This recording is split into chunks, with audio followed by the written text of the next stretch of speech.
बहुत बहुत धन्यवाद आपका समय देने के लिए। चलिए उनसे संपर्क करते हैं, लेकिन चलिए अब रुक कर लेते हैं हमारे अगले सेगमेंट का, मार्केट आउटलुक।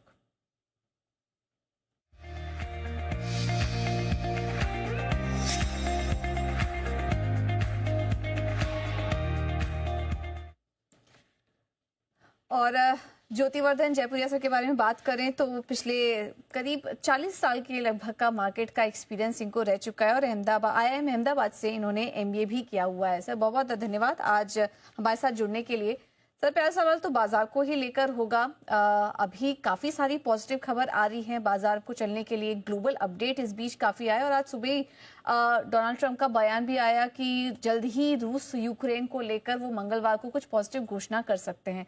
तो इन पॉजिटिव फिगर्स के बीच आप बाजार के वैल्यूएशंस कैसे देख रहे हैं? जो ट्रेडर्स इन्वेस्टर्स अभी तक दूर बैठे थे मार्केट में, क्या उनके लिए वैल्यूएशंस अब आकर्षक हो चुके हैं? हाँ, तो 2-3 महीना पहले या 6 महीना पहले हम लोग का वैल्यूएशन पे काफी संकेत था कि वैल्यूएशन महंगे है। अब है ना, जो करेक्शन आ गया है, टाइम करेक्शन भी हुआ है, प्राइस करेक्शन भी जोर से हुआ है। तो अब वैल्यूएशन एक रीजनेबल जोन पे आ गया है। इसको है ना, सस्ता तो नहीं बोल सकते, सस्ता तो काफी दूर होता है, पर जो एक फेयर वैल्यू रेंज है उसमें आ गया है वैल्यूएशन।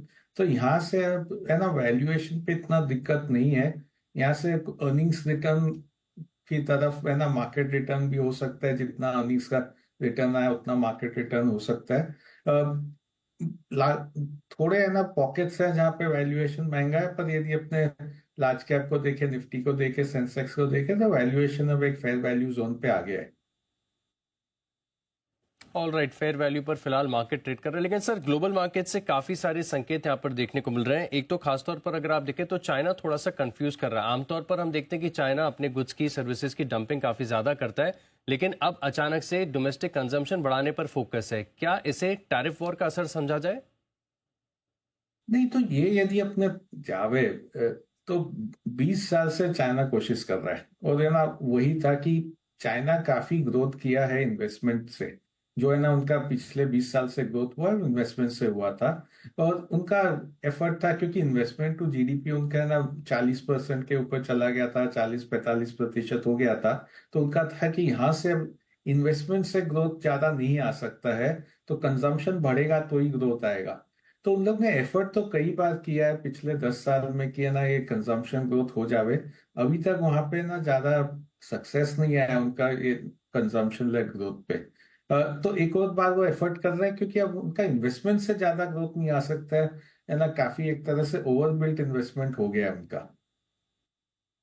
अब चलिए, ये तो बात हुई ग्लोबल इकोनॉमी की, लेकिन अब यहाँ से आपको बाजार की चाल अब आगे कैसी लग रही है? क्या कुछ ट्रिगर्स देख रहे हैं? मिड कैप, स्मॉल कैप के वैल्यूएशंस आपको ज्यादा आकर्षक लग रहे हैं या फिर लार्ज कैप कंपनियों में कन्विक्शन ज्यादा है आपका? तो वैल्यूएशन देखे तो लार्ज कैप में वैल्यूएशन अभी भी बेहतर है। यदि अपने आंकड़े देखे तो लार्ज कैप निफ्टी या सेंसेक्स हो, ये तो है ना 18.5 PE पे ट्रेड कर रहा है, जो है ना 10 साल के एवरेज के आसपास चल रहा है।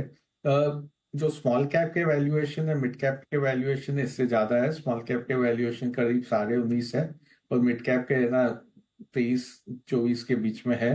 तो एक तरह से वैल्यूएशन वाइज तो है ना लार्ज कैप में ज्यादा कंफर्ट है, क्योंकि वैल्यूएशन काफी सस्ते है। दूसरा है कि ग्रोथ, तो वैल्यूएशन से ज्यादा मेरे ख्याल से ना मार्केट का फोकस ग्रोथ पे है। क्योंकि यदि अपने अर्निंग्स ग्रोथ देखे, तो जून क्वार्टर, सितंबर क्वार्टर में सिर्फ 3% अर्निंग ग्रोथ आया था। दिसंबर क्वार्टर से थोड़ा बेहतर था, तो दिसंबर क्वार्टर में 5-5.5% का ग्रोथ आया था। यदि ग्रोथ वापस आना चालू होता है तो वो एक सबसे बड़ा ट्रिगर है मार्केट के लिए कि भी वैल्यूएशन रीजनेबल हो गए और ग्रोथ अब आना चालू हो गया। तो इसलिए ना मार्केट ऊपर जाना चालू करेगा। ग्रोथ आना चालू होता है तो मेरा अनुमान है कि मिड कैप, स्मॉल कैप में ग्रोथ ज्यादा जोर का आएगा लार्ज कैप के करीब में। पर एक क्वार्टर, 2 क्वार्टर अभी तक ज्यादा ध्यान लार्ज कैप पे ही देना चाहिए। ऑल राइट, तो अर्निंग्स ग्रोथ के लिहाज से देखें तो स्मॉल कैप और मिड कैप ये आउट परफॉर्म कर सकते हैं, लेकिन अगले 2 क्वार्टर्स के लिए लार्ज कैप पर खास फोकस रहेगा। लेकिन सर अर्निंग्स ग्रोथ की बात की जाए तो कौन से सेक्टर्स हैं जो आउट परफॉर्म कर सकते हैं?